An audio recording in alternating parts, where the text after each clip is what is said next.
Difference between court manifestation and court motion. Yan ang ating pag-uusapan ngayong araw dito lang sa RCJ4 TV. At kung bago ka pa lang sa channel na ito ay mag-subscribe ka na para isa ka na kaagad sa mga unang makakapanood sa tuwing may bago akong upload. So hindi na natin ito patatagalin pa at umpisahan na natin. Okay, let's start! Magandang araw sa inyong lahat mga ma'am at sir. Today we are talking something about manifestation and motion. So tungkol saan nga ba ang mga bagay na ito? Sa mga legal na usapin sa Pilipinas, ang manifestation ay isang uri ng pahayag o representasyon na isinasagawa ng isang partido sa korte upang magbigay ng impormasyon nang hindi nag-uutos ng anumang partikular na aksyon. Samantalang ang motion ay isang formal na kahilingan sa korte para sa isang tiyak na utos o hakbang. Okay, let's elaborate these two. Umpisahan natin sa manifestation. Ang manifestation ay isang petition na kung saan ang isang partido ay simpleng nagbibigay ng isang pahayag o representasyon sa korte para sa impormasyon nito nang walang kahilingan para sa anumang tiyak na aksyon. Ang korte ay maaaring magbigay diin sa manifestation nang hindi kinakailangang maglabas ng anumang desisyon o utos. Ito ay madalas na ginagamit upang ipaalam sa korte ang isang particular na katotohanan o kalagayan or upang linawin ang isang bagay. Anyways, ang isang halimbawa nito ay ang manifestation ng position ng isang partido sa isang nakabinbing issue o ang isang manifestation ng pagtutulungan ng isang partido and something like that. Ngayon ating himayin ang paraan at gamit ng court manifestation. Number 1. Point clarification. Ang abogado ng isang partido ay nagbigay ng court manifestation upang ipaliwanag ang isang punto na hindi malinaw sa kaso. Number 2.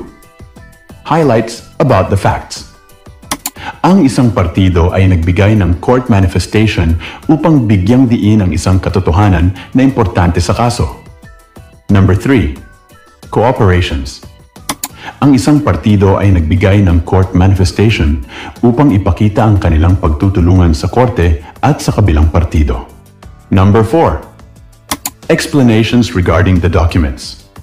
Ang isang partido ay nagbigay ng court manifestation upang ipaliwanag ang isang dokumento na importante sa kaso. Number 5. Highlights the error. Ang isang partido ay nagbigay ng court manifestation upang bigyang diin ang isang pagkakamali na ginawa ng kabilang partido. Anyways, paano nagagamit ang court manifestation sa isang particular na kaso? Ito ay nagagamit para magpaabot ng mga impormasyon sa korte sa mga pagkakataon tulad ng mga halimbawa. Unang halimbawa, ang aming kliyente ay nagbigay ng court manifestation upang ipaliwanag ang kanilang posisyon sa kaso. Pangalawang halimbawa, ang korte ay tumanggap ng court manifestation mula sa isang partido upang bigyang diin ang isang katotohanan na importante sa kaso. At pangatlong halimbawa, ang abogado ng isang partido ay nagbigay ng court manifestation upang ipakita ang kanilang pagtutulungan sa korte. Ang mga halimbawang ito ay nagpapakita ng iba't ibang mga situation kung saan ang court manifestation ay ginagamit upang makapagbigay ng impormasyon sa korte tungkol sa isang kaso. Ngayon, let's talk about court motion. So what is court motion?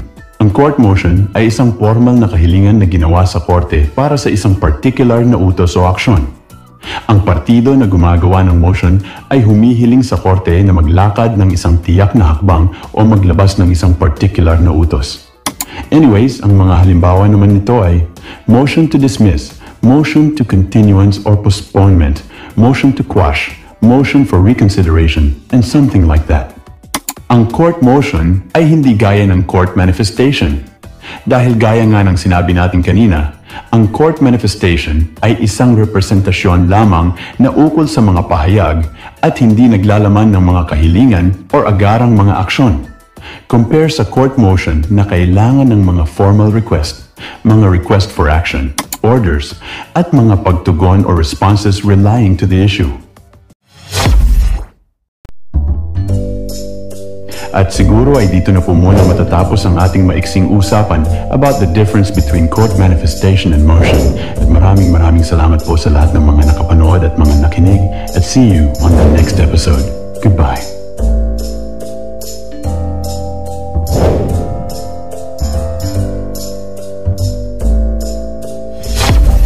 Kaibigan, nagustuhan mo ba ang topic na ito?